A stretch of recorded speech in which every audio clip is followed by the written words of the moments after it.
Hey folks, this is Jake Davis with a top 5 video for you today. Over the next few days, I'm going to do a trilogy of videos highlighting 3 directors who all popped up in the 80s and all left a very unique and influential print on the film industry. Spoiler here, these are true visionaries and no proteges. So, no Robert Zemeckis, just so you know.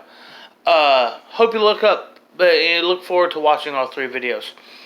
Well, let's get going. Today's video, the first video, will be Sam Raimi. Sam Raimi was born in the great state of Michigan. Well, I've never been to Michigan, but I'm going to pretend there's 50 great states.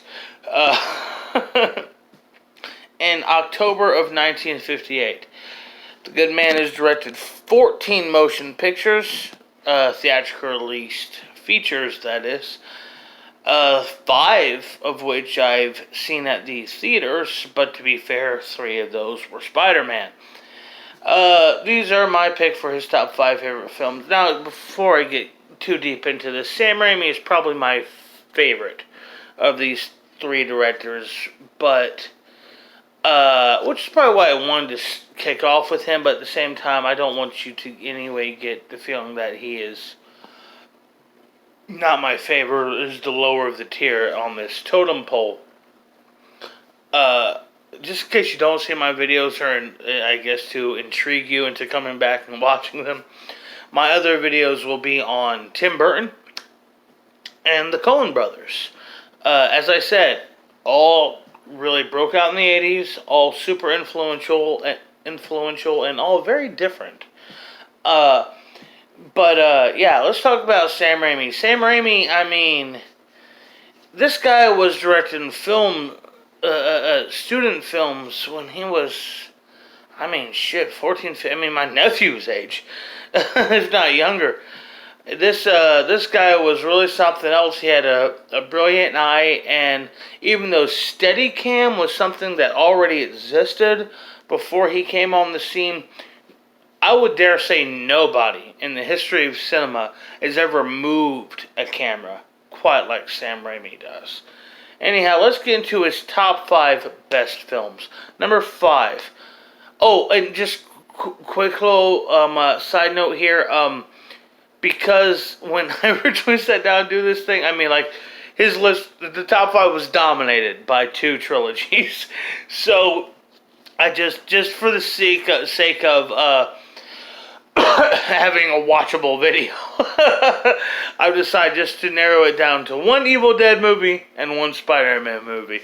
And we'll see where they place on the list. They're high. Number 5, A Simple Plan. A Simple Plan is Sam's only real venture into prestige film, or Oscar caliber film, I should say. An adaptation of a crime novel.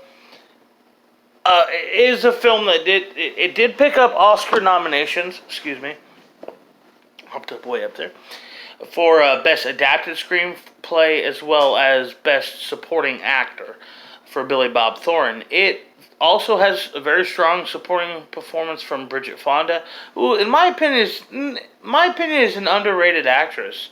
I go back and watch a lot of her stuff from the mid to late 90s. I don't think she gets because she comes from such she's Hollywood royalty. It seems like she's overshadowed by her grandfather and her dad and her aunt. But she's a damn good actress in her own right, and in my opinion, probably Bill Paxton's best performance of his entire career. Bill Paxton was born to play the role of in A Simple Plan, and even he knew that because he said as much. A Simple Plan is the story of 2 brothers while on a hunting trip. Find a single-engine plane crashed in the woods with several corpses inside and a bag full of money. One lie to cover up keeping the money leads to another lie, leads to another lie, leads to violence. and eventually murder. Featuring Raimi's, always amazing cinematography in his films. Plus strong performance and such a careful handling of character. The Simple Plan is a terrific movie, and on a personal note, I have always loved cold settings for like crime movies and thrillers. Think movies like Four Brothers and Affliction, and even films like period movies like The Revenant. There's something about the cold that kind of brings the sinister element of a story to the surface. I really like that setting. Number 4, Drag Me to Hell. Released in 2009. By the way, A Simple Plan was 1998. Released in 2009. Drag Me to Hell was a return to form for Sam Raimi after spending a decade damn near a decade with Spider-Man and redefining the comic book movie, but we'll get to that. He came back to his roots. He went back to horror, and he also had established something called Ghost House Pictures, which have kind of been supplanted by Blumhouse Pictures now in modern times. But in the mid-2000s there, Sam Raimi was really, even though he was doing horror movie, he was doing Spider-Man movies, he was really trying to keep the horror movie gate open, Excuse me. But when he got back to Drag Me to Hell, oh man, I remember when I first saw it, I just thought it was so fucking awesome. I love the dark humor of it. I love the I love strong performance by Alison Lohman. I guess I read once that Alison Lohman took that role after Ellen Page had turned the part down to do Juno, but Juno was a few years earlier, so I don't know if that's true. I think the person who wrote that was probably either confused with Inception or just making shit up. But man, yeah, the whole story is encouraged to have a little bit of backbone as a bank loaner.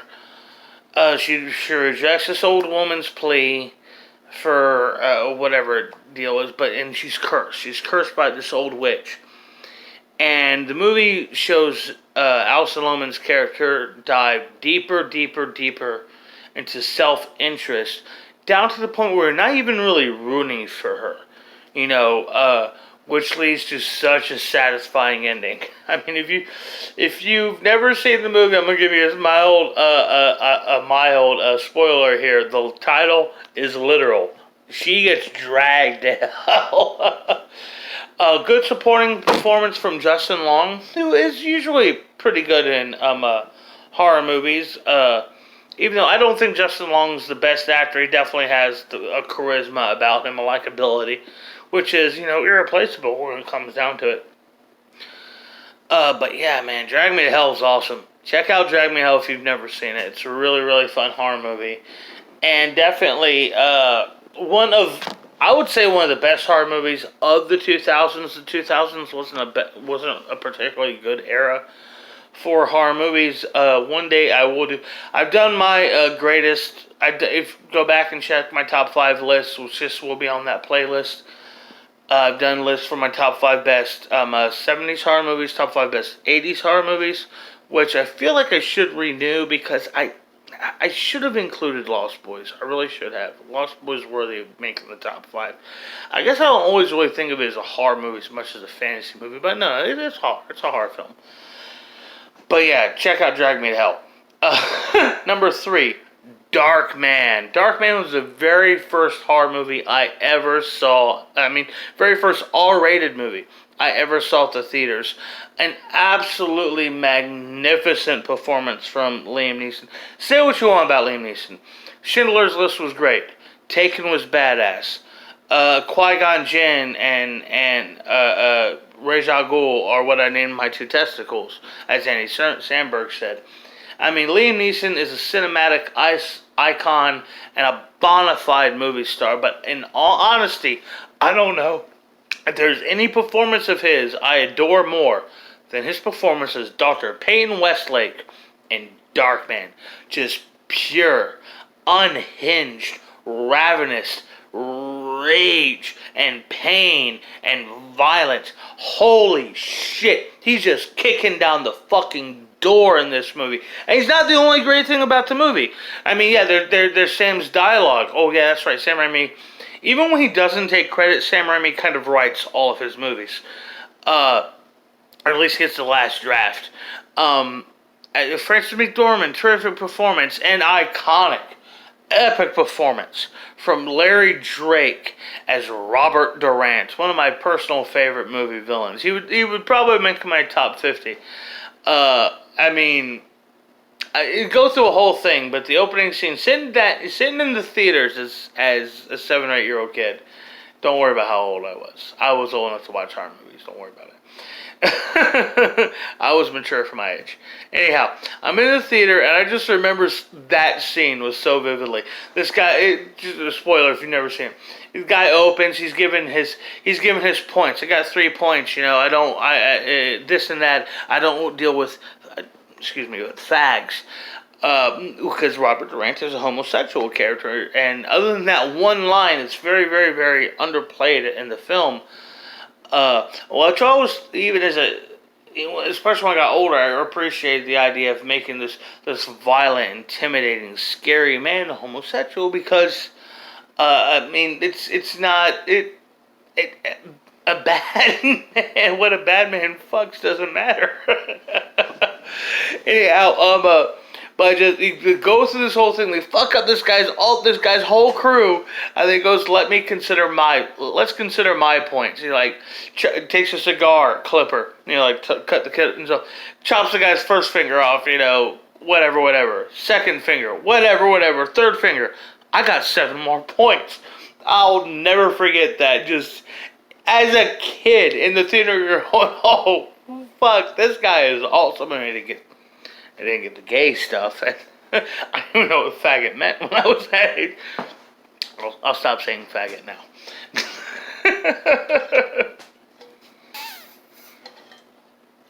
Rick and Morty. Anyhow. Yeah, I love Darkman. I deeply, deeply love that movie. Please check it out. Great villains, great action, great characters all around, and imagery, which is why it's no surprise they want him to make Spider-Man. Which brings me to my number 2, Spider-Man 2. Spider-Man 2, I mean, when I did my top 5 best superhero movies of all time, I think I had Spider-Man 2. I definitely had it on the top 5. I may have had number 4, now come to think of it. But if you were to sit here and tell me that Spider-Man 2 is your all-time favorite superhero movie, I would totally understand that. You wouldn't even have to explain it to me. I get it. You know what I mean?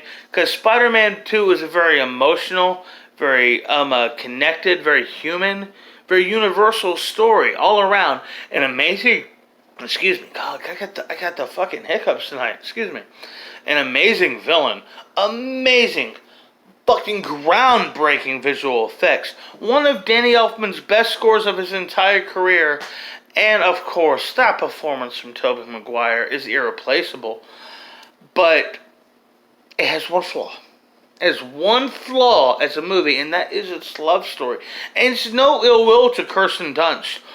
It's Alvin Sargent. It's the writer. I mean, they already had her kind of playing a hybrid of Gwen Stacy and Mary Jane in the first movie. But when Alvin Sargent, who's a 2-time Oscar-winning writer, came in and took over this character, he just made her the most unlikable sack of shit in the whole franchise. And this includes a movie with killers and shit. But, be that as it may, Spider-Man 2 is not that great. It's good, but I like it. But Spider-Man 2, it's phenomenal. It's an amazing, amazing movie. Some of the best visual effects in movie history. It even has good theme songs from Dashboard Confessional and Train. 2 bands I don't like. But yeah, Spider-Man 2 is something special. Which brings me, what doesn't bring me, but leaves me with my number 1. which is Evil Dead 2. Evil Dead 2 is the essential Sam Raimi movie. It is the Sam Raimi movie that defines Sam Raimi movies. It's gory, it is kinetic, it is charismatic, and it's funny. And it's fast. It's a very, very fast-paced movie. It's one of the first gory horror movies I ever got to see as a kid. I remember my mom, who, she didn't want my dad to let me watch it. My dad thought I could handle it, and I could. I loved Evil Dead 2 from the very first time I saw it. Little thing about me as a kid, I don't actually remember this, but my dad had told me that at one point around that time, he saw me in like a McDonald's playpen, with like the ball pit, which they don't even have anymore because those are disgusting, and taking the balls and like banging them against my head like the plates with Ash's hand attacking himself. I mean, it is a batshit crazy movie. It has nothing to do... it's called Evil Dead 2 just because they didn't want to remake a 4-year-old movie. It's just that... It's the way he should have done the first time. And there's nothing wrong with the Evil Dead. It's a terrific movie. But I guess I should talk about Sam's other movies. Well, just right off the bat, I never saw For the Love of the Game. So, yeah, fuck it. Evil Dead is fine. Army of Darkness is awesome. It's like he went with this trilogy. He went with straight up horror movie, horror comedy, comedy with some horror stuff. The Spider-Man trilogy is just amazing. This Spider-Man 3, please go back and watch my retro review back in March, I think it was, where I did like a 30-minute video reviewing Spider-Man 3. I'm a fan of Spider-Man 3, but it's not great. It is easily the weak one of the three. The other movies I talked about in this video. And what am I forgetting here? Oh yeah, Crime Wave was batshit crazy, but kind of fun. I think I last saw it shortly after I got with my wife. Brian James is a trip in that. And of course it has that great Sam Raimi photography. The Gift is an interesting movie, even though it's most famous now thanks to Harold and Kumar Go to White Castle for being the movie where Katie Holmes shows her boobs. The Quick and the Dead isn't really a good movie. It's actually talking about that movie recently, and it has at least one really good scene in it. But mostly the only reason I'm recommending anybody see that film is it's trying too hard to be a spaghetti western without having the kind of flair of spaghetti westerns. Which is a shame, because you think Sam Raimi could make a solid western, but he didn't. But Russell Crowe is really, really good in that movie. And Oz, the Great and Powerful, which is to date the only time I ever saw a movie at the theaters in 3D. And while I thought it was really, really entertaining, I liked it quite a bit when I first saw it, I have kind of got a little... I don't dislike it, but I am a little bit more critical about it now. I think James Franco could have upped the